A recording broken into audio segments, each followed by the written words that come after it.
Hello, this is Nick Zentner. This is an episode called Tieton Andesite. Saab is here, and I think I'll just wait a few minutes to see if you all can, I don't know, is it possible for you to go back to that other place and send them here?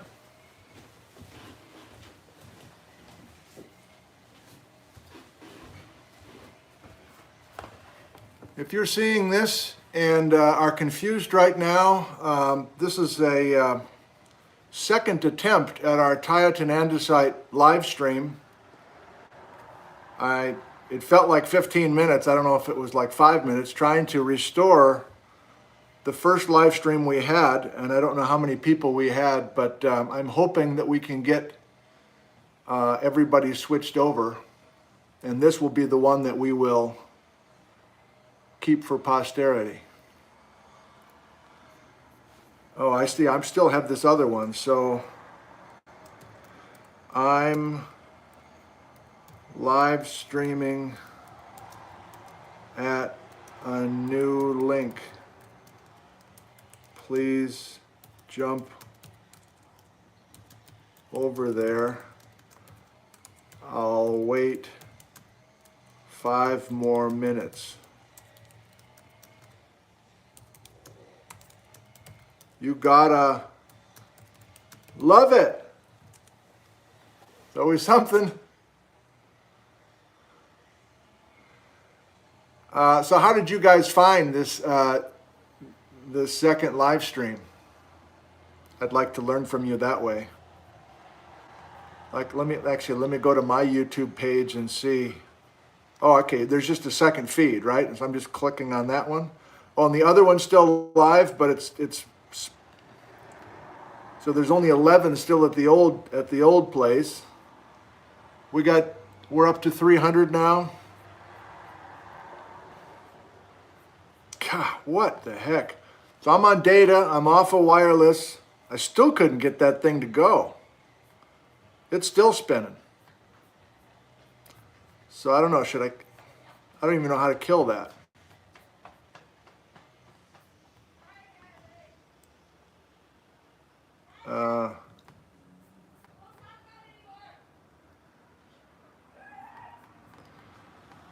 Okay, I guess I've got 2 live streams going at the same time, but the other one is worthless. So you might have to play with your gear. That's right, under 30, makes sense. Play with your gear down in the lower right, and you can get rid of my fuzziness. I'm on 720. I was fuzzy at 200 or whatever, and now I'm crystal clear, and I'm actually too clear. I don't need to see myself that clearly. We're over 400 now. That's great. So we continue to experiment, don't we? My goodness. I think I jinxed it. I said, every night there's a new problem, and we sure had it. Okay, I'm starting over. I think we were only 10 minutes into it anyway. So I'll wait 2 more minutes, and then we will begin. Thank you for joining us.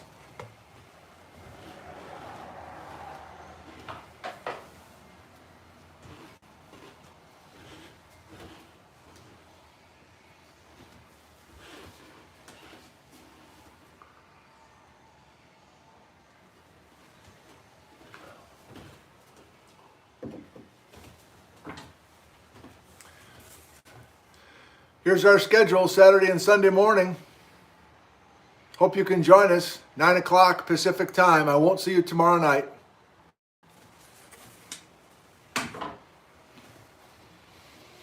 Okay. Take 2.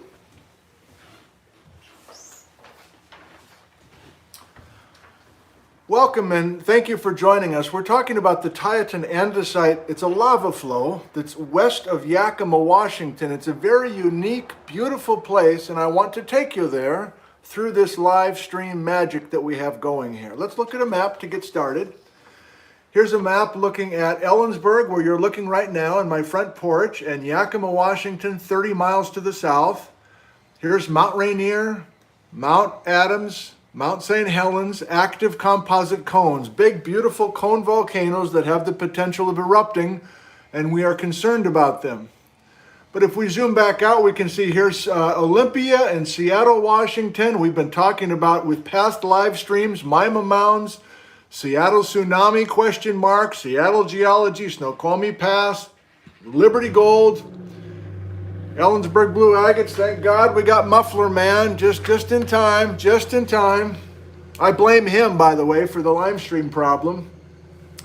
And so today we're actually going to this beautiful drive on US Highway 12 up towards White Pass, between Yakima and White Pass. Let's not screw around. Let's hit right on the head our topic tonight.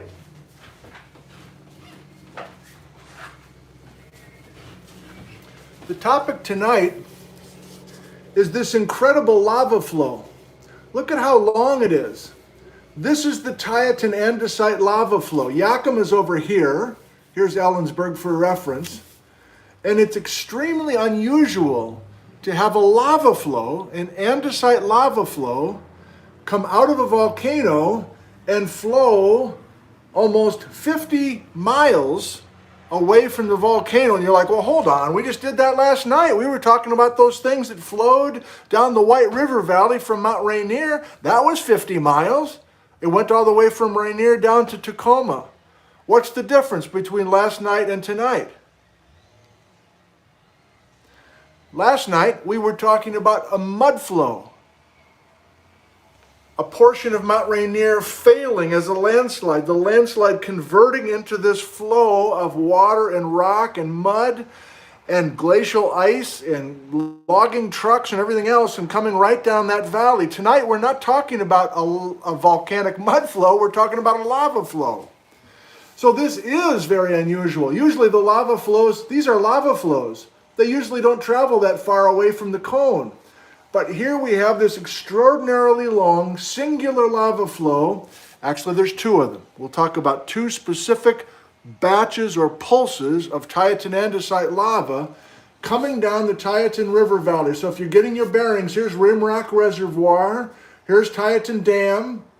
If you know 410, going up through this area, Cliffdale, up to Chinook Pass.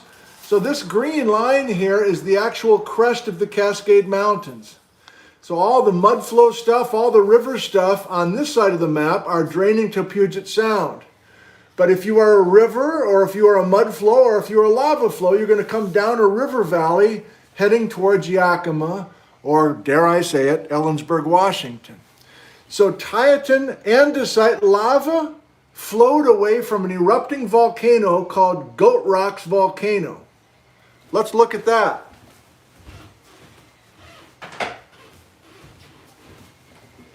You maybe have heard of the Goat Rocks Wilderness if you live in the Pacific Northwest. It's a beautiful place to hike. Backcountry hiking for days. Terrific stuff. Lots of insects if you catch the wrong season, but it's a great place for hiking, and you're right up there in the high country. But the Goat Rocks Wilderness is just a portion of what used to be called the Goat Rocks Volcano.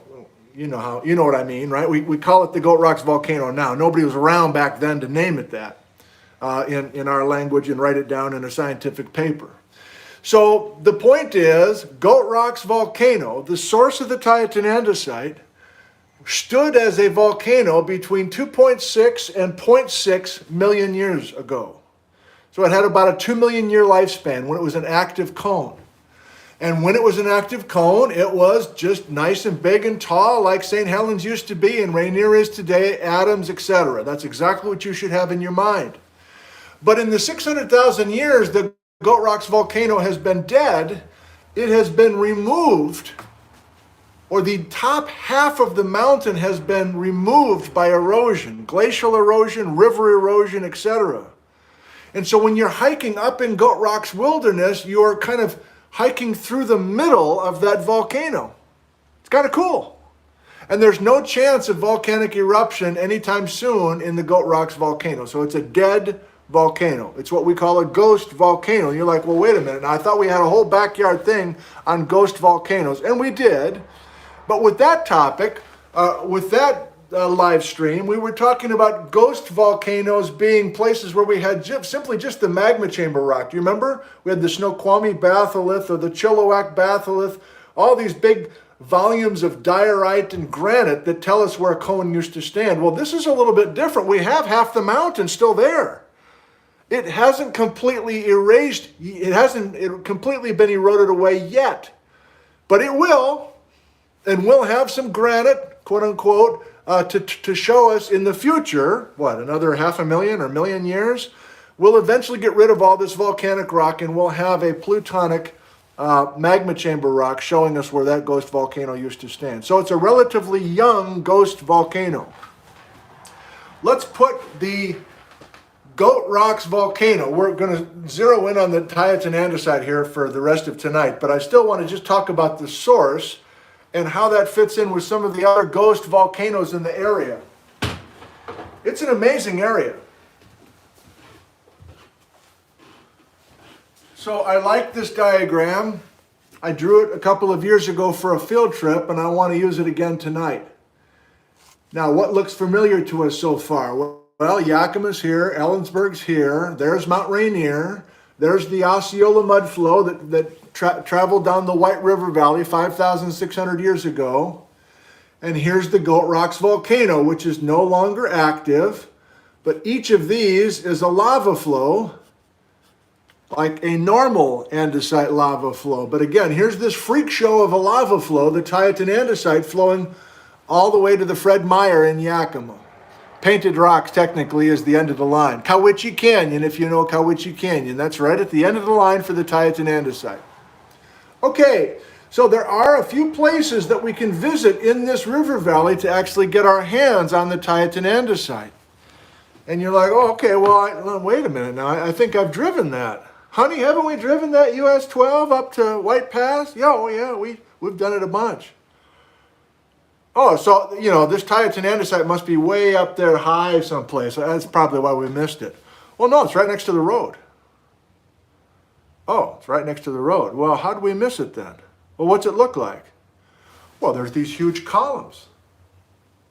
And you're like, oh, no. I know those columns you're talking. The royal columns, right there where they feed the elk by Oak Creek? Yeah. No, that's the basalt. That's like the rock columns out there at Frenchman Coulee and places like that. I tell people in my car all the time, those are the basalt columns. At Royal Columns, that's basalt lava, just like out there in eastern Washington. Well, sir, and I do mean sir, you're wrong. But don't take it too personally. There actually is basalt lava in the area, and some of that basalt lava does have beautiful columns, but not that stuff right along Highway 12. And that's one of the main things I want to help you see tonight. We'll be in the Cozy Fort. We'll go to a few key spots along US 12. And those big old fat columns where the rock climbers are and the wildflowers are and the footbridge going across the Tieton, that's Tieton Andesite, not basalt. And more to the point, I mean, that sounds like ticky-tacky, you know, it's like me doing the, actually it's not, you know, I'm not into that. What I am into is the storytelling, and the fact that it's Tieton Andesite means that lava with the columns came out of the Cascades, whereas some of the other basalt lavas with columns came from the east. So, Tieton Andesite, I'll give you some visuals in the Cozy Fort. Beautiful, fat columns right there at Oak Creek, right past the Y. If you don't know the area, you drive from Yakima and then you come to a place where there's a fork in the road, basically. Am I going to stay on US 12 and go to White Pass? Or am I going to go on Washington 410, go up through Cliffdale and pass Whistling Jacks and then go up to Chinook? Well, I'm saying if you stay on US 12, you're going to get to those columns right after the Y, within a half a mile, even less, right? On the left. On the left, you're going to see those beautiful columns. That's the Tieton Andesite. And the story is the Tieton Andesite is lava from the Cascades, not lava from eastern Washington. Let me give you another piece of the whiteboard.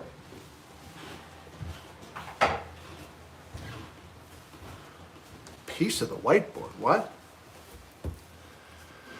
So if you view it properly, or at least view the way that I'd like you to see it, the Yakima area, and especially west of Yakima where we're talking to, in the Tieton River Valley, is really a crossroads of lava. So here's the basalt. I'm not flipping you off. Here's the German chocolate cake. Here are the layers of basalt lava that came from damn near Idaho and flowed to the west.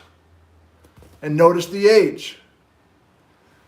But these are two Tieton Andesite lava flows that came from the west and flowed to the east.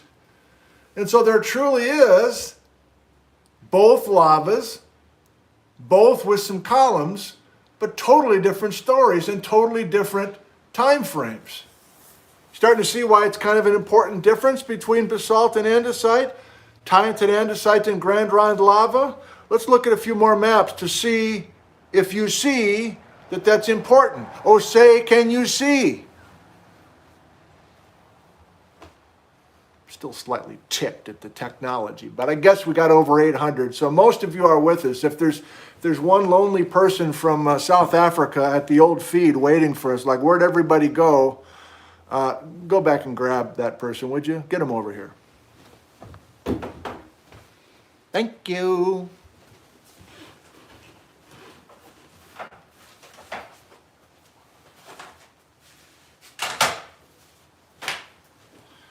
So, it's time to pay homage to more old white guys. And let me make a brief comment about that. You know, I'm an old white guy. Pretty much all the people we're talking about that do much of this field work from the 1900s, early 1900s up through, you know, recently, all look about the same. And it was kind of a private club. This might tick some of you off, but I feel like it's important to say. Smart people, hardworking people, we all look like this. Things have changed in the last 10, 15, 20 years. And it's a more open community now, meaning everybody's invited. Everybody's encouraged to be part of this. And the way I view it, maybe not you, but the way I view it, is that we've had 150 years worth of intense geology fieldwork here in the Pacific Northwest, and only half the smart people were allowed to do the work. I think you know what I'm saying. More than half, actually. So regardless of your gender or your background, everybody's invited and encouraged, and we just need smart people. We need as many smart people who are willing to work hard as possible, and we're going to solve many more mysteries than we have so far. End of that. So that said, here's 5 old white guys, including myself. There's number 6, okay? So Paul Hammond, in his 90s, maybe we'll get a chance to watch this if somebody can turn the computer on for Paul. And he has done more than 50 years worth of amazing work, and he's really the main person that we're showcasing tonight. He spent, more than 40 field seasons in this area that I'm talking about. Can you imagine that? 40 years worth of summer work in the same area with handcrafted maps. I'll show you some of those maps coming in a second. Daryl Gussey is a Forest Service geologist. Daryl worked out some of the details of the Tieton Andesite that I'm sharing with you tonight in retirement. Sound familiar? Rocky Crandall was working in retirement just because he's got all these skills and he loves being outside and wants to stay busy.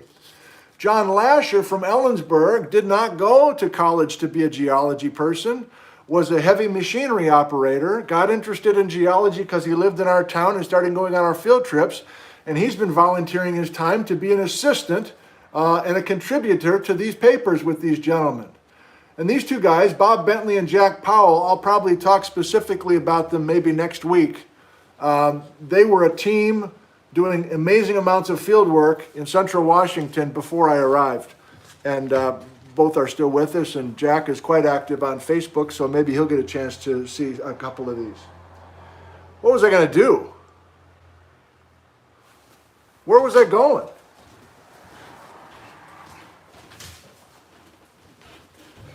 Right. Maps of the Columbia River basalts. What part of that scene west of Yakima is lavas coming from eastern Washington? So this is going back a couple weeks in our live streams where we have these giant cracks, these fissures forming damn near Idaho, and all this orange lava is coming west.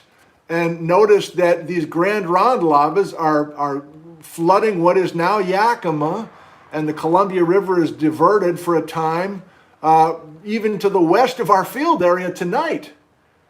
And so the fact is we do have these incredible basalt lavas. Now, those old guys like Paul learned their craft before computers. There's pros and cons to that. But one of the pros is you have a guy like Bob Bentley or Paul Hammond, and they're making maps that look like this. They're sitting down with their colored pencils and their drafting pens, and they are creating hundreds of sketches like this. And what you're looking at right now, everything in gray, is the basalt lava coming from damn near Idaho and flowing into this area, which is basically the foothills of the Cascades. Can I give you your bearings here? Yeah, here's the Y right here. So here's Yakima, and now we're either going to follow the Tieton or we're going to follow the Natchez River. So eventually you will lose these Columbia River basalts, but if you're the guy who's sitting in the car pointing out the royal columns as basalt lava, it's not a crazy thing to say because there is all this basalt lava, some of it with columns, in the area. So you're not far off. Let's do a little bit more with this basalt encroaching into the Cascades. From a statewide perspective, we've looked at this. Look at all this orange. This is all the German chocolate cake that's kind of disappearing or ending, it appears, as you go to the Cascade. Now, there's still a couple of old geologists who entertain the idea, even today, that the German chocolate cake basalts maybe crossed the Cascades and have been uplifted and eroded completely. And a bunch of others say that there's no evidence for that, and that's ridiculous. And of course, the Columbia River basalts got to the Oregon coast down here, but there's no evidence of the basalts crossing at Snoqualmie Pass. But I don't think it's impossible to entertain that as an idea. But just as a reminder, when we do go out to eastern Washington, those basalts are stacked one on top of another, and some of them do have beautiful columns. And now I'm gun shy about doing a field trip next week because I can't even get the frickin' phone to work inside of a house. What was that? Why did it just go away and not come back? Why did the live comments disappear on Tuesday? Feeling powerless at the moment. Yeah, big dude on top of some columns. This is the Elephant Mountain lava flow, basalt, German chocolate cake. We good? We good. That's not our topic tonight, but it's close. It's close.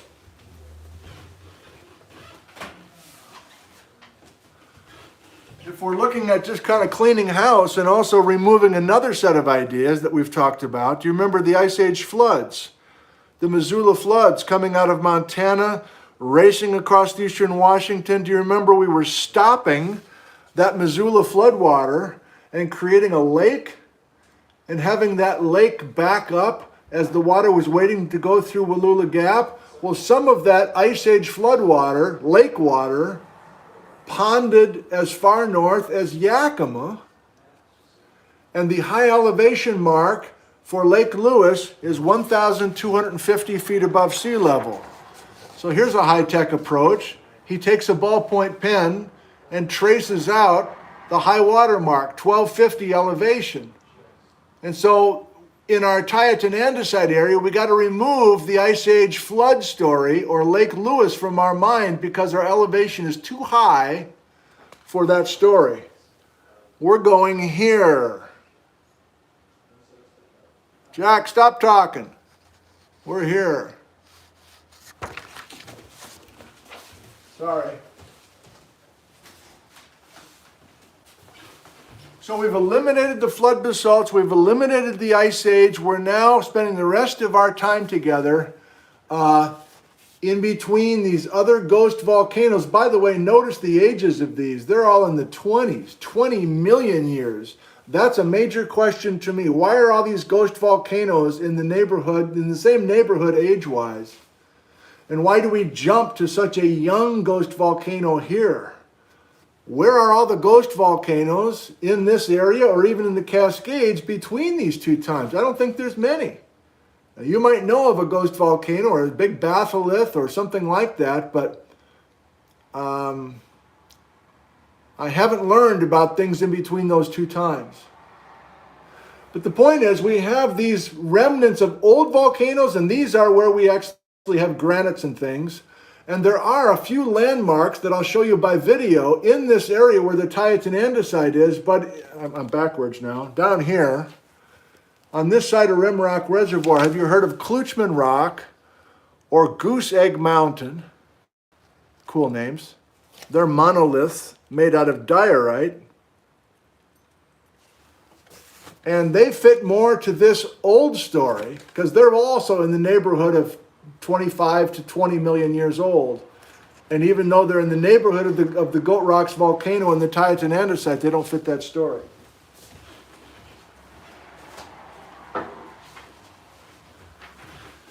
So to pick up the pace just slightly, because now I'm all off with my clock. I have no idea how long we've been at it and how much more we're going to go, but I'm just going to keep it rolling here.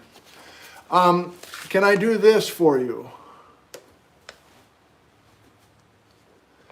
I went on a few field trips with Paul Hammond, the gentleman we're going to feature tonight, a little bit more in the Cozy Fort.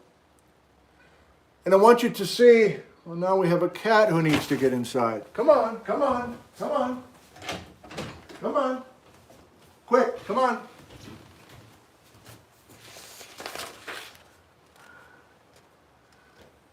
So it took me a while with Paul to kind of realize that we actually have kind of different levels of excavation for these old volcanoes. This is all Paul's work. It's an amazing amount of work. You've got to map all these deposits and then eventually come up with this idea. So each of those dashed circles on this map are different levels of excavation, and we've already pointed out that the Goat Rocks volcano is the one that still has half of the cones still standing there, but much more. Are you in? All right. Let's look at the other whiteboard. Actually, you know what? You want to take a look at the Tieton Andesite? I think I may have showed it to you quickly before. It's a very distinctive looking rock. So let's say you're motivated and you're close and you want to go drive and look at this Tieton Andesite, and you brought a rack camera with you. And you can see some columns, but you want to make sure. You want to make sure this time that you've got the Tieton Andesite. Well, when you start breaking open basalt from the German chocolate cake, and then you start breaking open the Tieton Andesite, it's night and day. They're both lavas. They're both in the same ballpark-ish with silica. The andesite, of course, has a little bit more silica, so it's a little stiffer. But for the most part, they're both lavas that form columns in that area. But I'm excited to show you, if the phone is still working, I believe it is, the difference between Grand Ronde basalt lava and Tieton Andesite lava. Flip you around.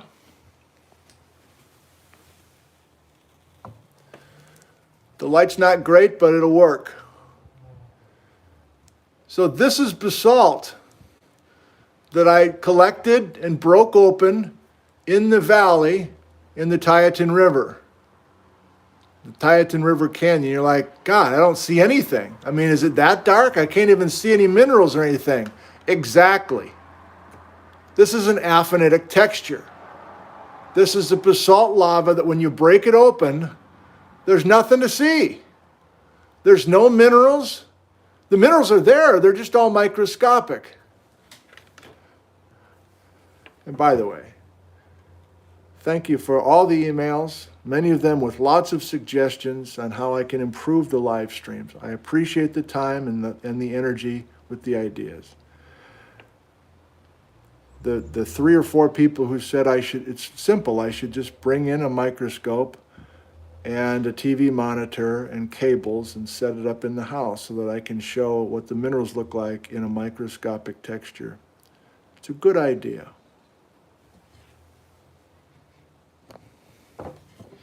Okay, so there's microscopic minerals inside of this basalt. Not particularly exciting. But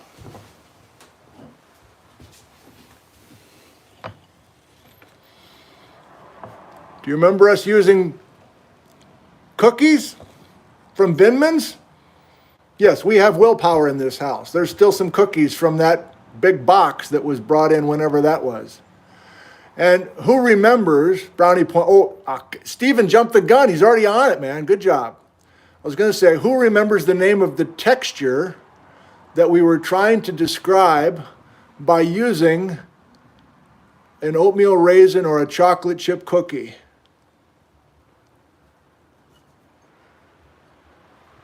We were using a texture called porphyritic, meaning that you can see, what is this? I need to do the taste test.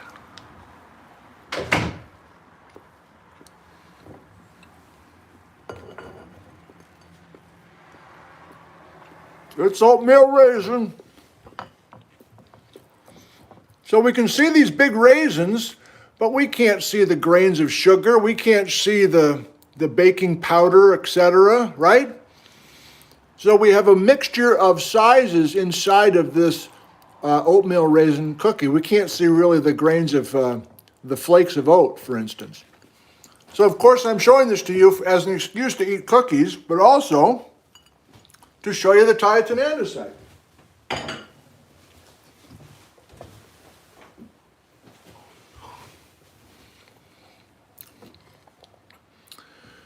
And you're like, really? Okay. Is that supposed to look like an oatmeal raisin cookie? I'm like, well, no, this is the weathered surface. Remember, we use hammers.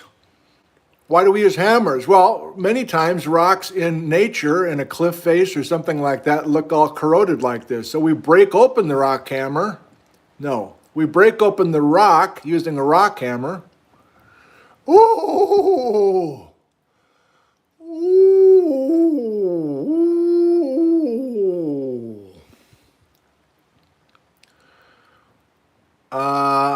Well, they're not really raisins, are they? They're actually quite ordered in their shape. Does anybody want to try to guess what kind of mineral we're looking at? It's got cleavage. It cannot be quartz. Yes, these are phenocrysts, Denise. In other words, phenocrysts are big minerals surrounded by invisible minerals. So in other words, there's tiny minerals in the black area that we cannot see. But there's these big, beautiful minerals. And what I'm showing you is the absolutely classic look of the Tieton Andesite. It's one of those rare lavas that it doesn't matter where you break it open, it's got these gorgeous, I mean, you can see my thumbnail for scale. These are pretty big. These gorgeous feldspar crystals. Plagioclase feldspar. And you're like, oh, come on. You went through the whole one that's got beautiful phenocryst. No, I didn't. No, I didn't. I'm not kidding you now. Every rock has got these. You're looking at Tieton. It's one of probably my favorite lava flow in the state because of this consistent. I'm on my 4th piece now for you. You can see some are bigger than others. Some of the feldspars are bigger than others. Isn't that a beautiful sample? Isn't this a beautiful lava flow? And if I'm anticipating your question, why does this lava have these big, beautiful plagioclase coming out of the Rocks Volcano, and why do the other lavas not have this? I don't know the answer. Okay. That was cookie/rock time.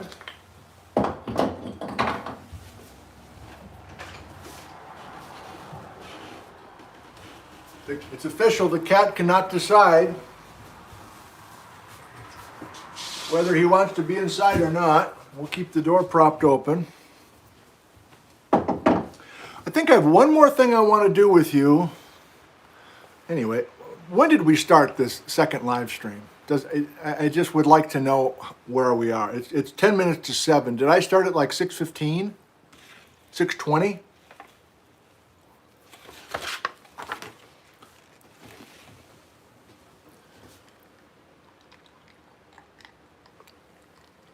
"35 minutes ago." Thank you. So I got one more kind of really cool detail with the Tieton Andesite, and then I think going to the visuals will be a better move.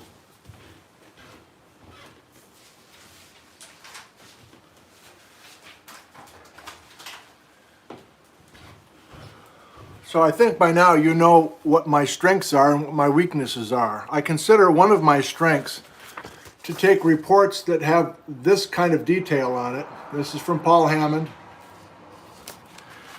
To take field guides that Paul Hammond writes out by hand. You know, there's dozens of pages. He's got this very distinctive handwriting.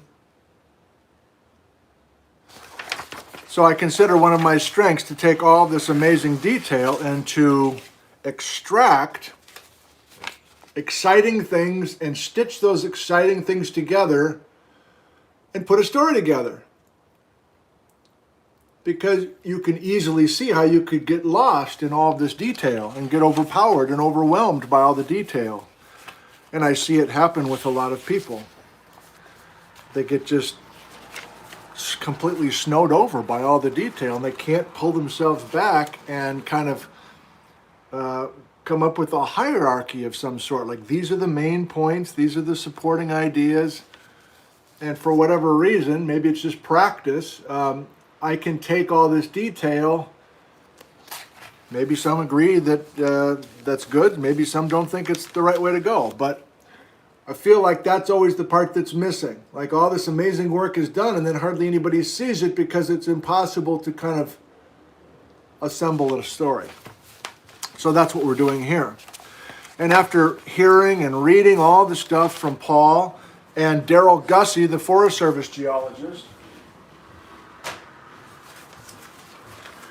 and going to all these outcrops where you've got lava flows for sure, but I mean, which one is it? Is this the Tieton Andesite? Is this the basalt?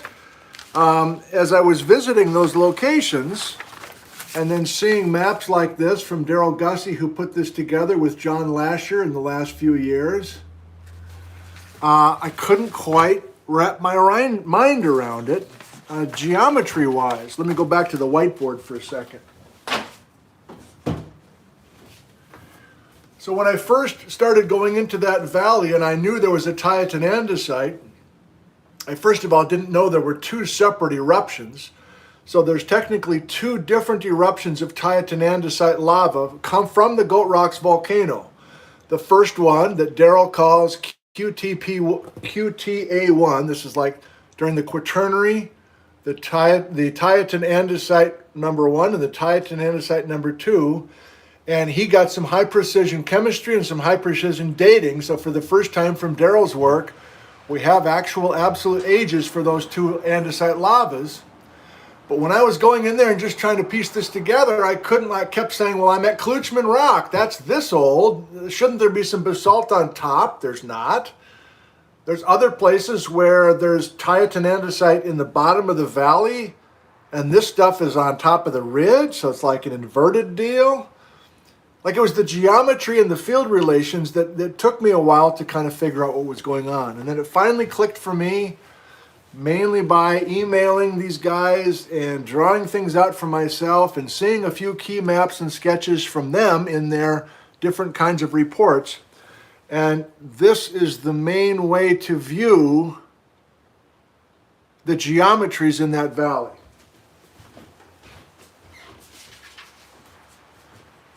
And by doing that, we're going to introduce what I think is one of the most interesting questions that I'm not sure I have an answer for tonight.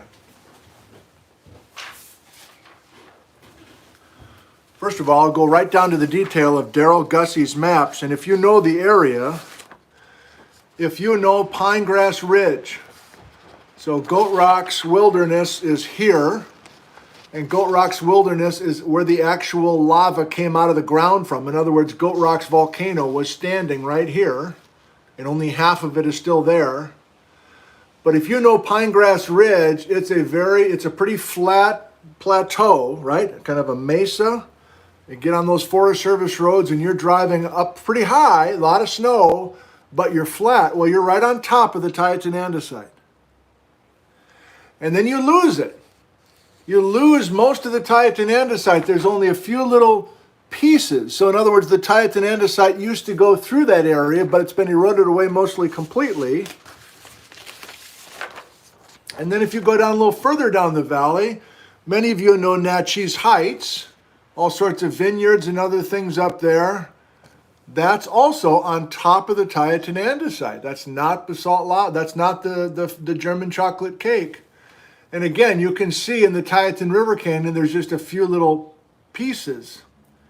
So I was having a hard time piecing Natchez Heights with Pinegrass Ridge, with Goat Rocks Volcano, and where the rest of the Tieton was. And then I finally kind of put it together. So this is story time with me, and this is the last thing we'll do before we go in the Cozy Fort. So once upon a time, there was a big old Tieton River Valley, with the Tieton River flowing down through the bottom of it, coming right at you if you want. And then there was an eruption of Goat Rocks Volcano. Do we need it again? We're talking about this now. I've showed you that the Goat Rocks Volcano used to stand, and here's one big, so here's Pinegrass Ridge, here's Natchez Heights, and there's parts of this that are just gone from more current erosion. But it's the geometry thing that's a bit of a problem. So here's the amazing thing. That QTA1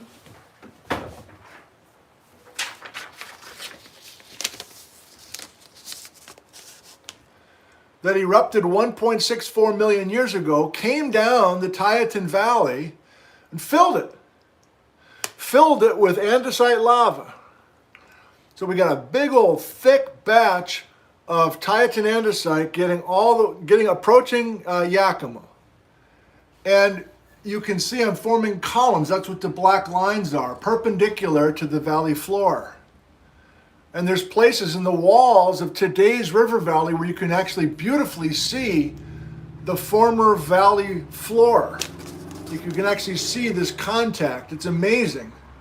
Like to have a fossilized river valley, essentially. And you can see that fossilized river valley floor because the Tieton Andesite base of the older lava flow is filling that valley. But here's the part that I needed that it took me quite a while to figure out. I don't know how many trips I went down there before I finally said, oh, that's it. Before the next eruption, before the second Tieton Andesite lava comes down 1.39 million years ago, we've got to scoop out almost all of that first Tieton Andesite. And what I'm trying to do here is show you that in many places in the Tieton River Valley, at the bottom of the valley, all that old Tieton Andesite is gone. It's removed.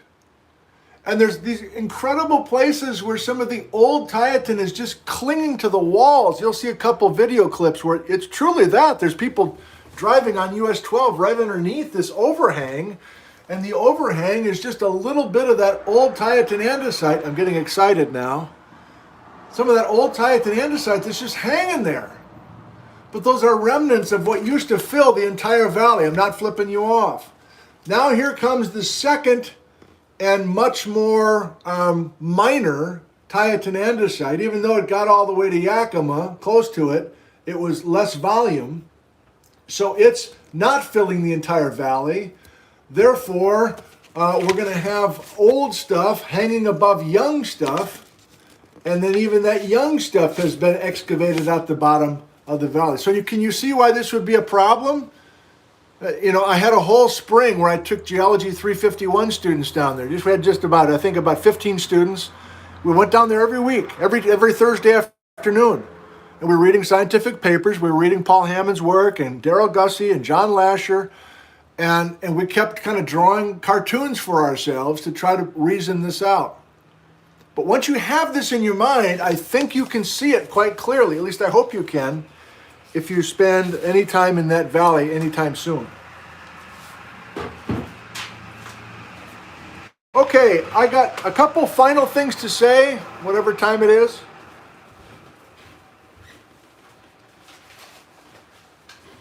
You know that I like to suggest new things for you. And sometimes the new things are very old things.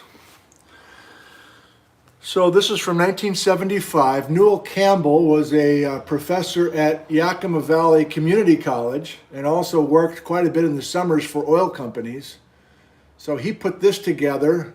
Published by the Department of Natural Resources, Information Circular 54. You might be able to find it online. It's another one of those road guides, but he's got sketches as well. Newell also kind of, I think, through the Yakima College, put this together. I don't know how widely distributed this is. There's probably some overlap. Oh, Muffler Man, thank God you're back. It's mostly text. And even Pat Pringle's Rainier roadside book that I suggested you take a look at. I think you can even download it off the internet, I think. Is that true? Has anybody found this online where you can just download the whole thing as a PDF? That might be right. So even though Pat Pringle is mostly spending time with you in Rainier Park, he's also doing roadside geology descriptions of many of the roads leading up towards Rainier. Another muffler boy, including driving up Highway 12 and up 410. I'm not flipping you off, and those were both places that we were briefly talking about this evening. The last thing before we go in the Cozy Fort.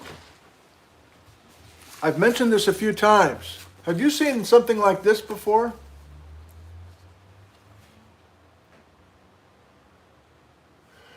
So here's our buddy, the Rocks Volcano, which has been dead for 600,000 years and is a good old-fashioned stratovolcano. And of course, Adams is a stratovolcano, and St. Helens is a stratovolcano, and Rainier. But look at all these black dots. Those are cinder cones. They're small, conical piles of basaltic cinders. I don't understand them. I've only gotten as far as understanding that they're all essentially Ice Age. They're all cones that were forming in the last 2 million years. They don't go back further than that. So they are contemporaries of the Goat Rocks and the Tieton Andesite story we're talking about tonight. But there's no 50-mile andesite flows coming from these. These are basaltic cinder cones that many of them look just as fresh as the day they were made. And they might be quite young, like just a few thousand years old, or maybe even less than that. I've got some papers from Wes Hildreth and a few others who've been working on this. Of course, Paul Hammond has also spent time with these cinder cones, but I think they might be fun to learn more about, and I'm sure much has been worked out with them. Okay, as promised, we're going to the Cozy Fort. Oh, good Lord, we're almost back up to 1,000 people. That makes me feel really good that we didn't lose a bunch of people. So I'm glad you found us. If you're watching this in replay, we started a live stream, and 20 minutes into it, the thing just quit. And I could not restore the live stream. It wouldn't reload. So I could still see the text and the live comments, and I just typed in, I'm starting a different live stream. Can you come find us? And you all did. So good job by you.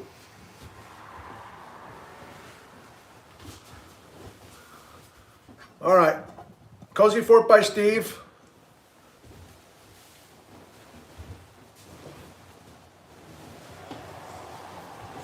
I don't have as much to show you in the Cozy Fort as I did last night when we were talking about Rainier.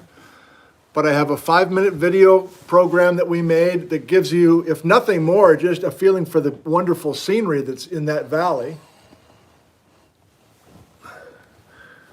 That episode of Nick on the Rocks could have been better, I think. I don't think it had the content that it needed, but the visuals were nice. I got a couple other things as well, and then we'll go to your questions.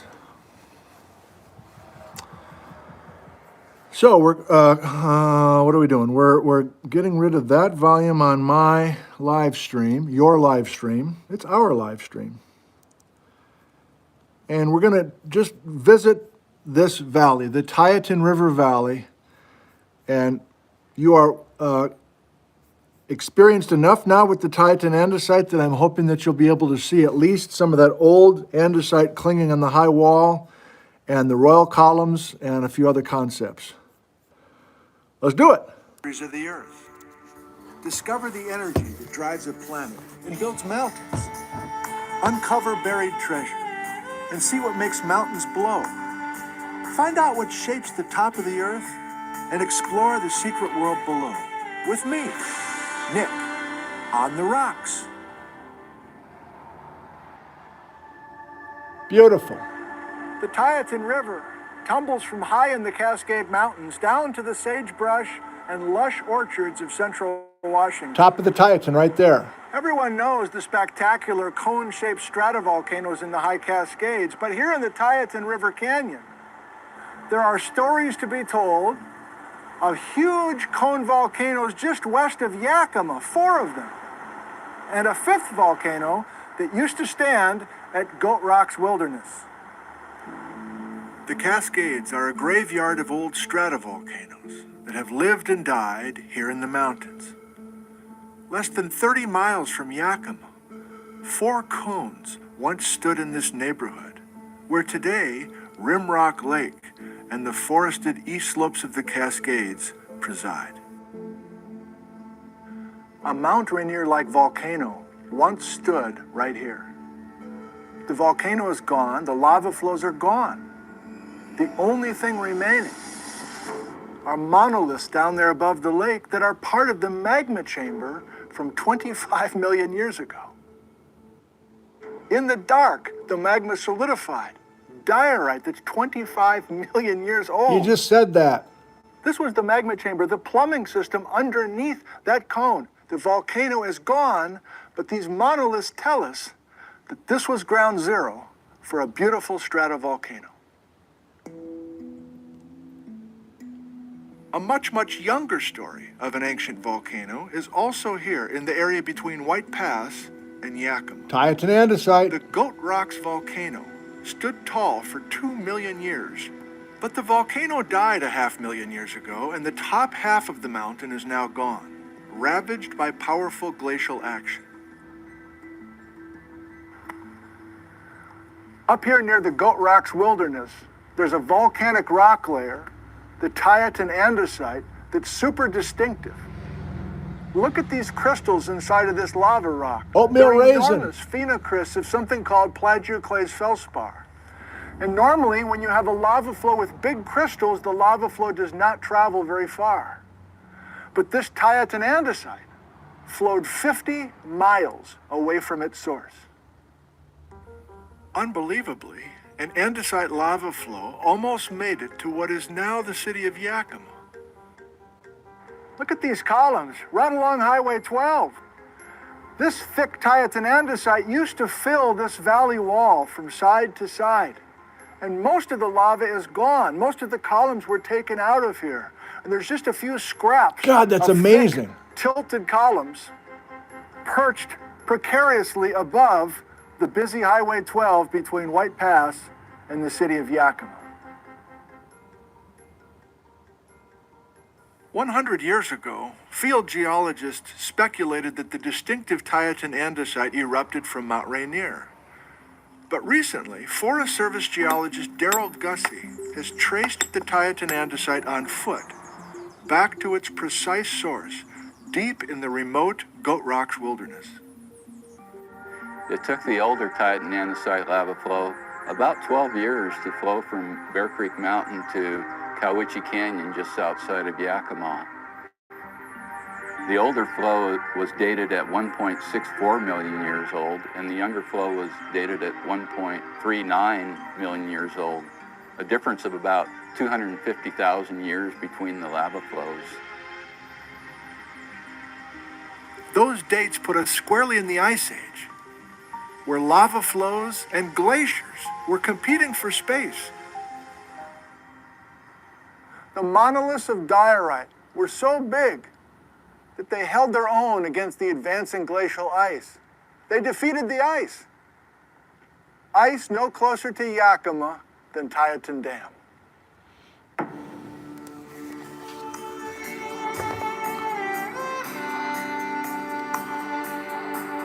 So I think we crammed too much in that episode. Like, you can't just say 2 sentences at the end about glacial stuff and have that feel right. And to me, that's the biggest question. There's not that much time to get most of that first Tieton Andesite lava out of that valley. I don't understand.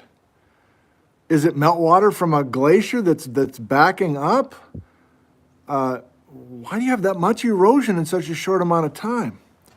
You know what I mean, right? You got to scoop out all that old stuff. All those fat columns got to get out of there. I forget what the timing was. What was that, couple 100,000 years?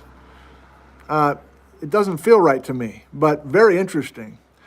And the other thought is, Daryl drove like 3 states to come get filmed, and we had him on camera for like 20 seconds. So I want to give you a little bit more of Daryl, because I had bum knees at the time. Right after we filmed, I got both my knees replaced, but I just remember hobbling up in Goat Rocks Wilderness trying to keep up with those 2 guys. But I wanted to see basically ground zero for where the vents were for the Tieton Andesite. And I had an older iPhone at the time, but I think you can fight through the wind and actually hear him a little bit. Then we'll do a little bit with Paul Hammond, and then we'll go to your questions. Wait.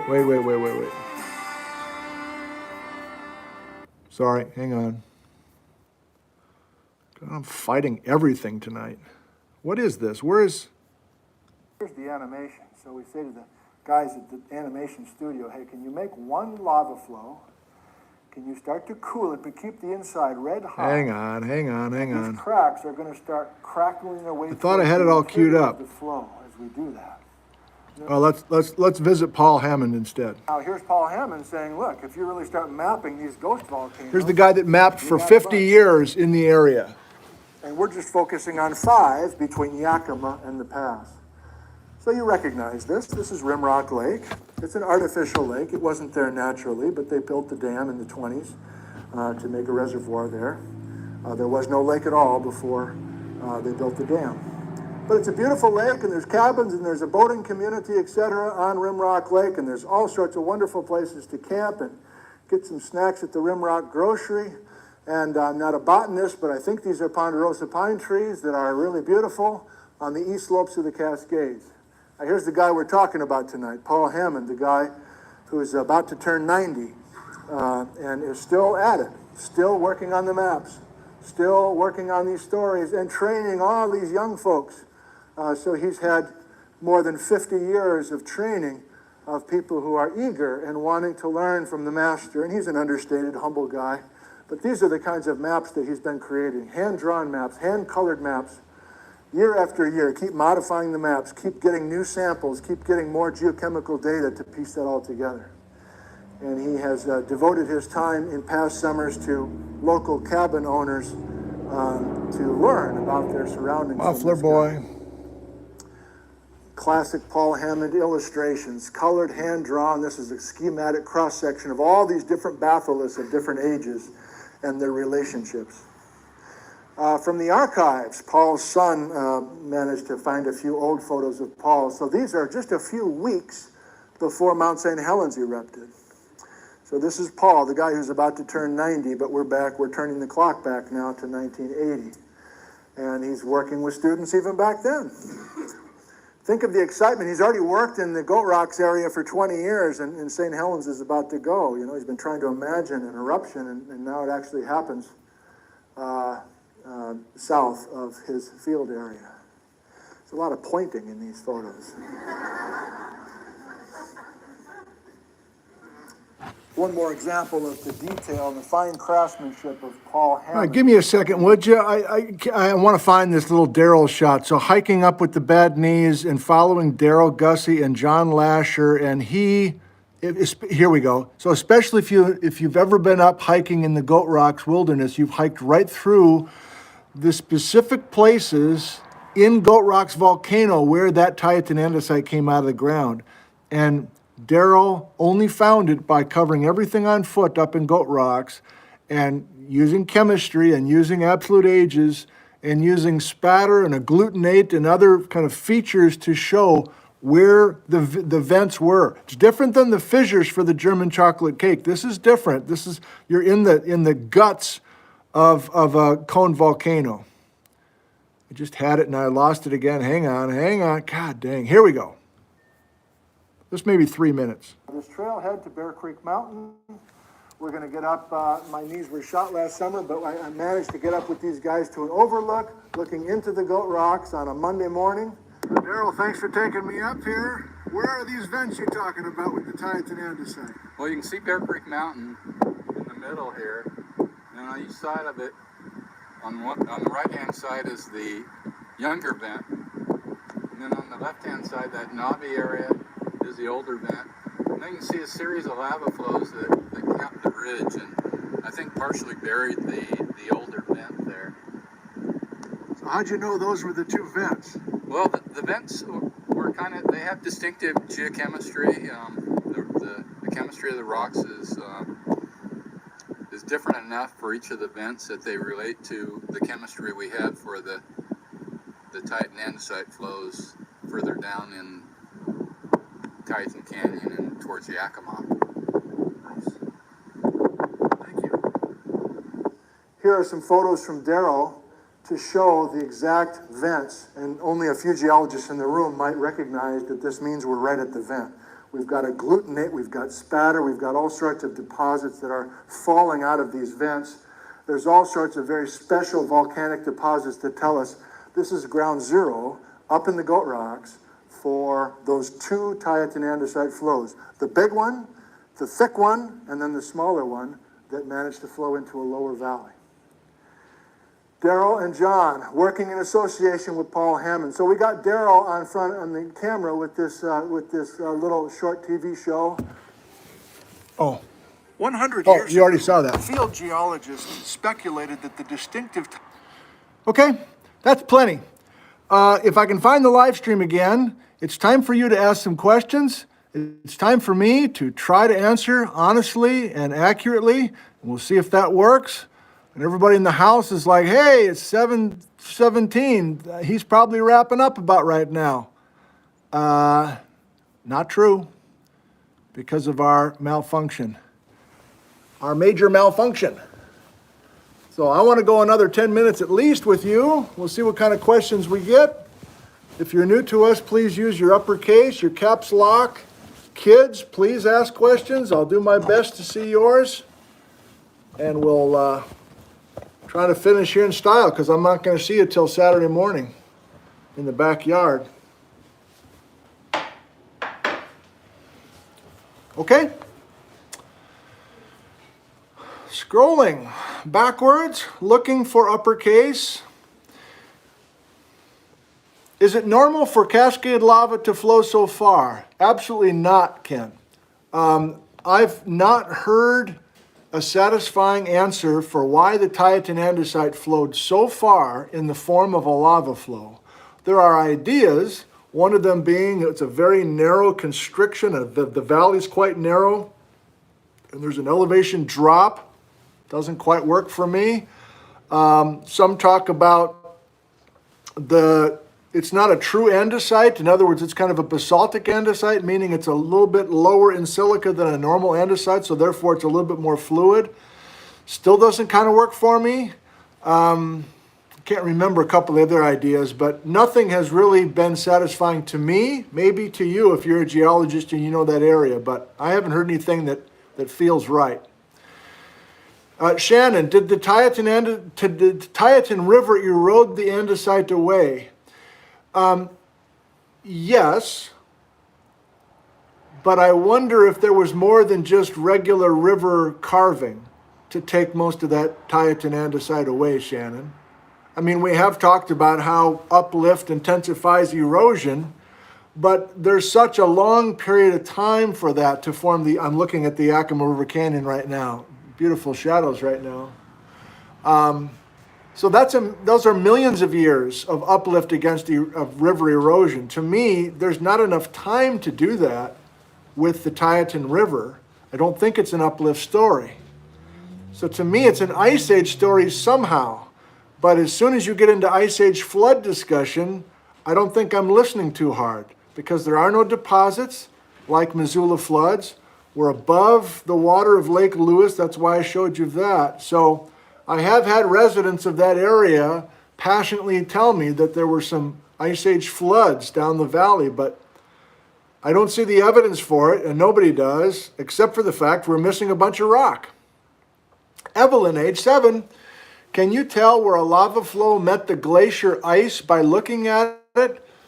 Is that why the minerals are so distinct in the Tieton lava? Excellent thought, excellent thinking, Evelyn, as always.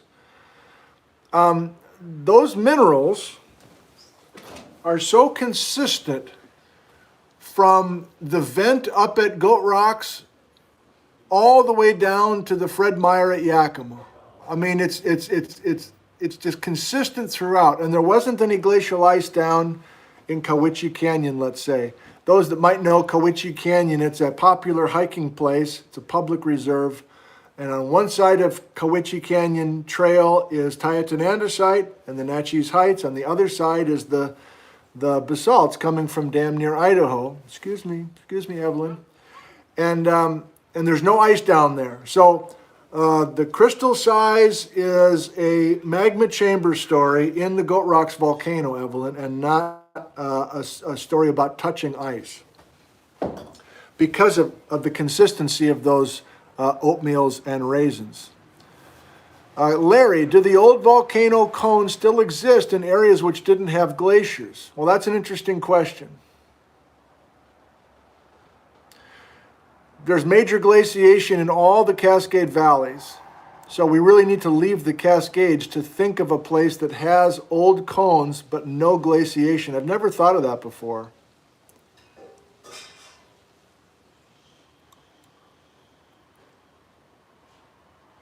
I don't know, would you go to some of the Andes at the equator? Are there glaciers in Ecuador?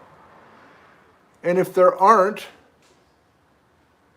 are there ghost volcanoes there? That's an interesting question. I don't know.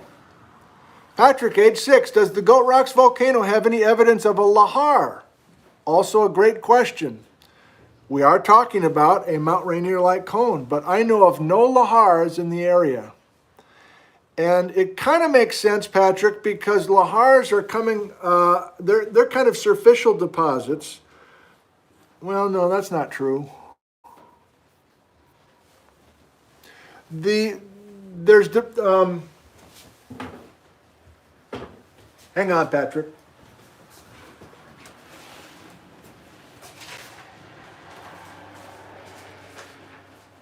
Hang on, Patrick.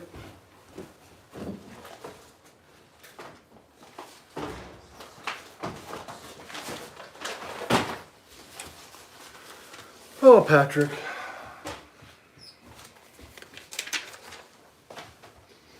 Nailed it. So we're talking about the Tieton Andesite, 2 flows.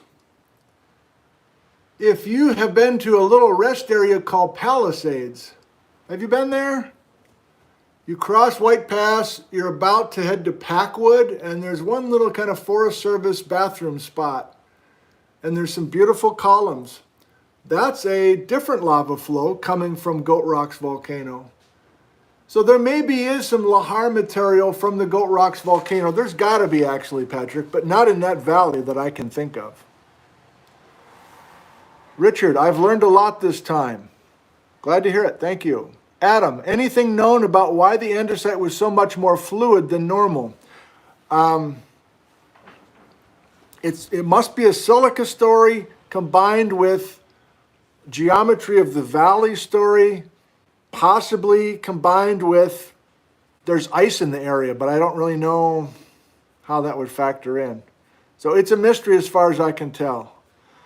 And by the way, you know, a pet peeve of mine is when you go on a field trip and they say, you're looking at the longest lava flow in the world.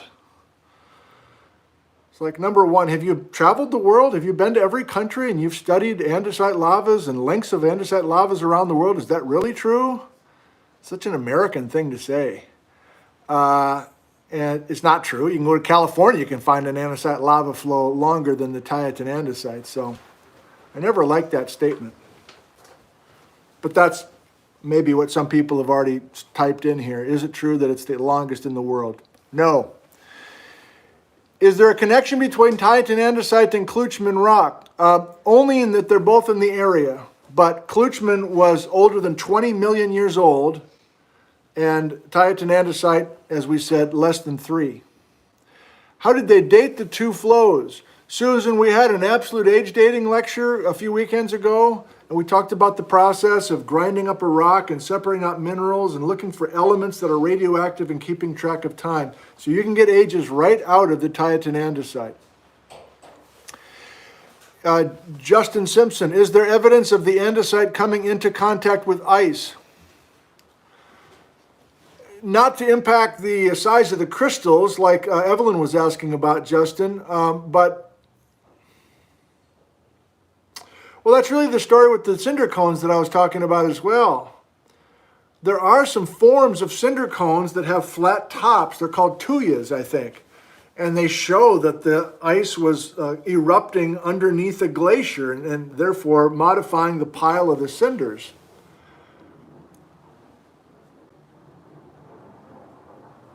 I guess there must have been ice at times up in Goat Rocks Volcano. That's kind of what you guys are wondering about. But I don't know if you're up there at ground zero if you've got evidence of lava meeting ice. But down low with the Tieton Andesite lava itself, which is really where we're visiting along Highway 12, looks like a regular lava flow to me. Dead Crow asks, don't river valleys reroute after filling with lava flows, hence flat plateaus? Absolutely. So you do have situations, if you have a confined valley, no. If you have more of a broad open area and you have a river valley and a lava flow comes out and fills that river valley, then the river will say, well, I'm leaving this area, I'm going to go and cut a new canyon nearby. And then the lava next time comes and fills that. But that's what's unique about this story. It's a pretty tight canyon.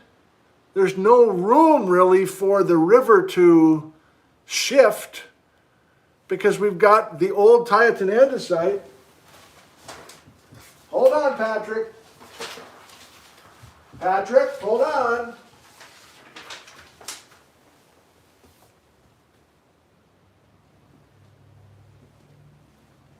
Can't find it. That old Tieton Andesite is truly filling the entire valley. And what I was trying to show you with some of the video is that you can actually see the floor of that old valley, and this entire valley is full of lava. So is the river just dammed for a while, for a long time? It's really interesting. Is the lava the same?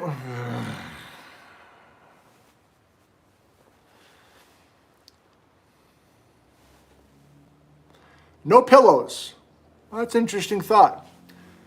No pillows that I'm aware of at the base of the andesite. Remember, in pillows in the base of basalt lavas tell us that the lava was interacting with water. A really interesting thought. I don't know of any pillows. Bob, how did the old Tieton Andesite erode more than 250,000 years? How did the old Tieton Andesite erode more in 250,000 years than the younger Tieton Andesite has in 1.3 million years? Exactly. That's the big question to me.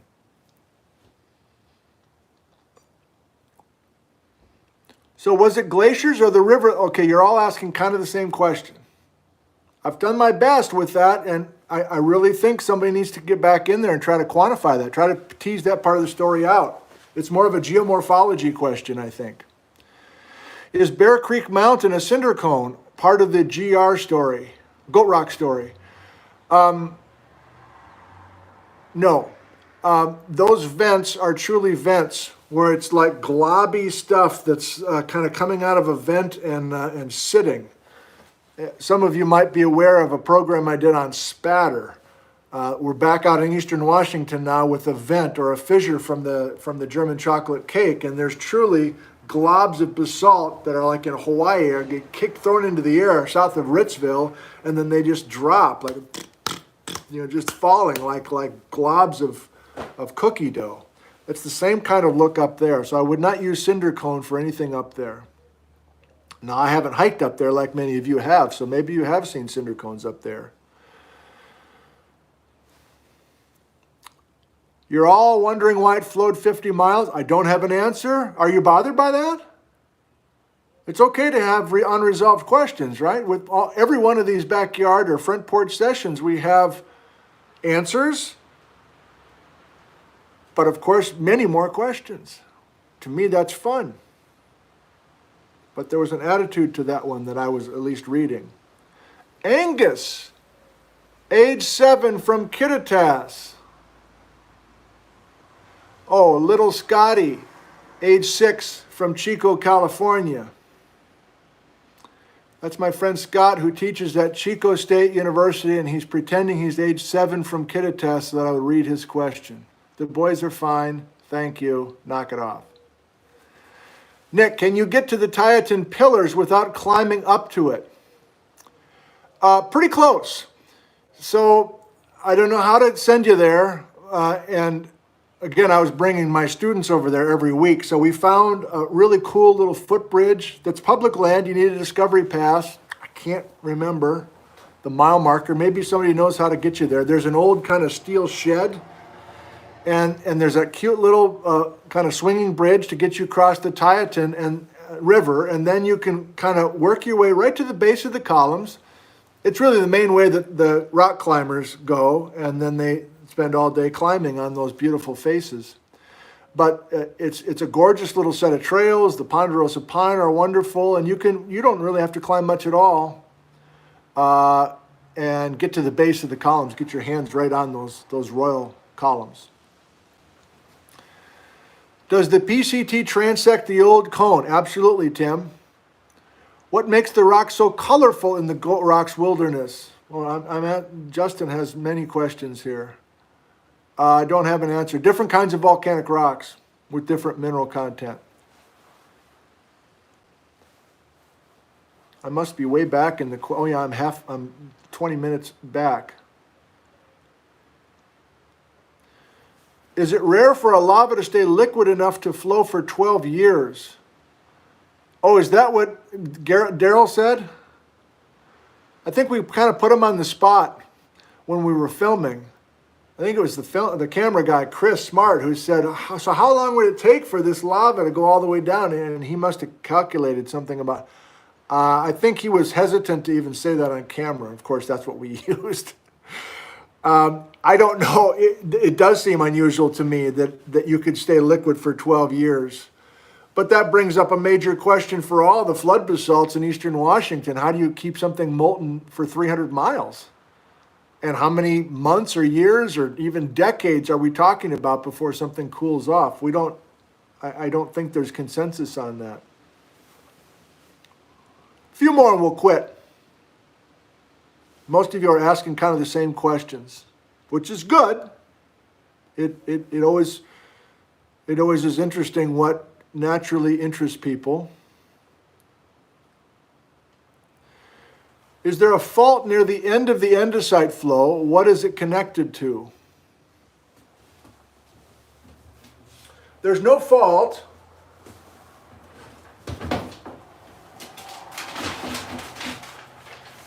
This is what I was looking for, Patrick. So I love this, and this tells the story about how much we're removing material. But I think your question about the fault is maybe asking why why do we have the source and then nothing, and then Tieton Andesite pretty thick, and then nothing, and then Tieton Andesite pretty thick, and then nothing? It's not a fault story. It's just a question of more recent river erosion, landslide activity that are just, it's still, what's our date here? It's still more than 1 million years between when this lava was active and when we are here today. So you can remove a bunch of material in 1 million years. It's just that time interval between the first and the second andesites that doesn't work for me. And I think for many of you as well. Do these volcanoes sit over or share hotspots like Yellowstone does? Well, we're going to hotspots next time on Saturday morning. And there's variability within the Cascades that are yet to be answered if you're trying to get at why we have all those 20-million-year-old cones in the same area. It's possible. Ed, are the Fifes Peak, Mount Aix, Tieton, Edgar Rock ghost volcanoes related to subduction, or is there another story since they are 22 million years old? Let's finish with that.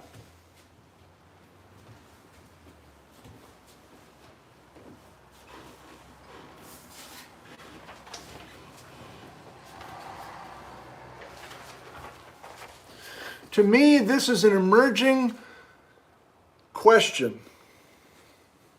As we have mappers up in the Cascades more and more often, and we're generating more and more field maps, and we're coming up with more and more field relations between certain aged volcanic centers, there is just so much in the Cascades that's in this window that Ed was just asking about.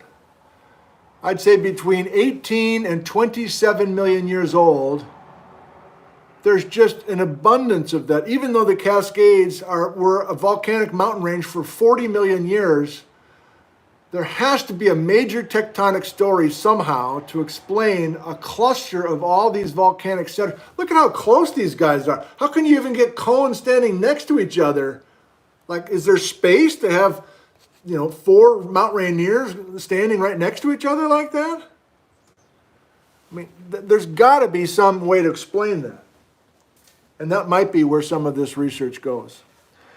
But it all started, much of it started with Paul Hammond, with all of his summers up there in the Tieton and the Rattlesnake and up the Natchez and going over to Mount Daniel and just continuing, mentoring students every summer as well. He's another one that has spent 20 plus years in retirement, paying field assistants out of his own pocket just to keep this research going. I'm not putting myself in his class, but I can relate to the fact that many of us want to stay active, stay productive. We love this stuff. It's not just our jobs, it's part of our lives.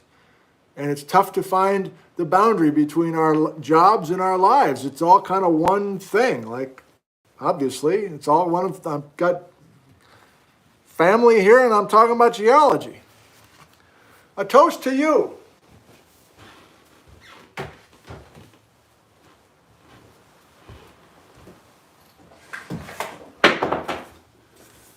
And a reminder, I'm going to see you next on Saturday morning at 9 o'clock to talk about hotspot volcanism. A few questions there as well, more than a couple. And Sunday morning, we will enjoy Bing Crosby from Spokane, Washington, and his intersection with the world of geology.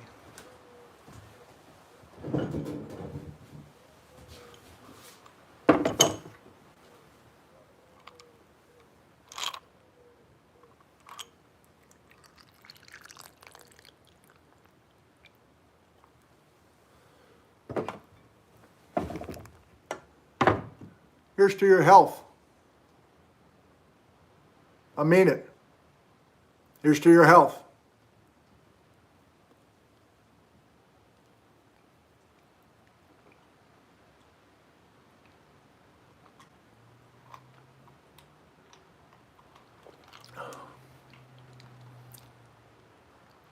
Amen. Thanks for joining us tonight. So glad you found our second stream. And I'll go back and check into the first stream and apologize profusely to those folks who are still looking at a blank swirling beach ball, and ask them to join us on Saturday morning as well. We've been at this a while. We will continue. And the next time will be Saturday morning. Thanks again. Goodbye from Ellensburg, Washington, USA. I love you. You gotta love it. Goodbye.